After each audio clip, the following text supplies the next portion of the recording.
In this video, I'm going to show you how to add new users to your website. So here I am, I'm at the WordPress dashboard after logging in.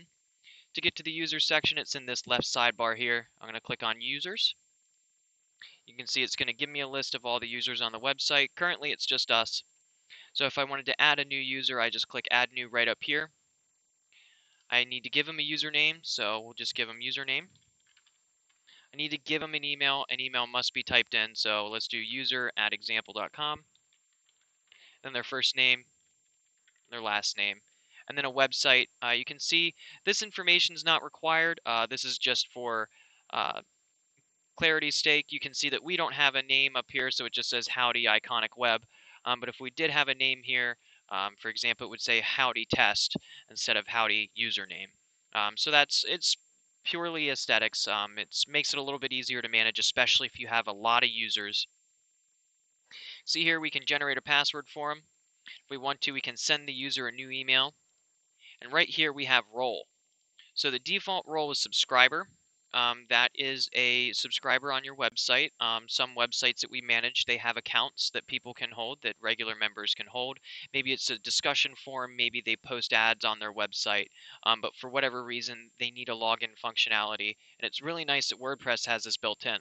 So the default level is subscriber. We can move up to contributor. This is somebody who can edit some very small portions of the website, generally referring to the blog areas. Then we have an author. This is someone who can write blog posts, someone who can manage blog posts. An editor who can go in and edit pages. Then we have an administrator who has full access to the entire website. They can get into the same control panel that you're able to, and for the most part, they're able to change all the settings that you're able to.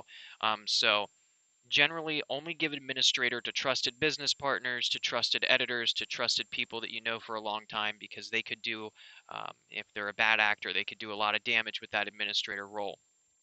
So I'm going to add this person as an administrator. I'm going to hit add new user. You can see now here we have test user. We can see their email address right here. We can see that they're an administrator. So this is also a good way to go and help a customer if they're having problems. Say they need their password reset. I can go in and edit this user here. You can see that I can change the theme once this is done. This is all personal items. The user themselves, if they're an administrator, they can go in and change these preferences as well. But down here, in case something goes wrong and a user needs help setting a new password, if you're an administrator, you can hit set new password. Now they have a new password. And then once you're all done, all the way down here at the bottom, you can hit update user. And just like that, you've added, configured, and updated a user on your website. If you need help with anything to do with users or anything else, go ahead and let us know. We'll be happy to help you out. Thank you.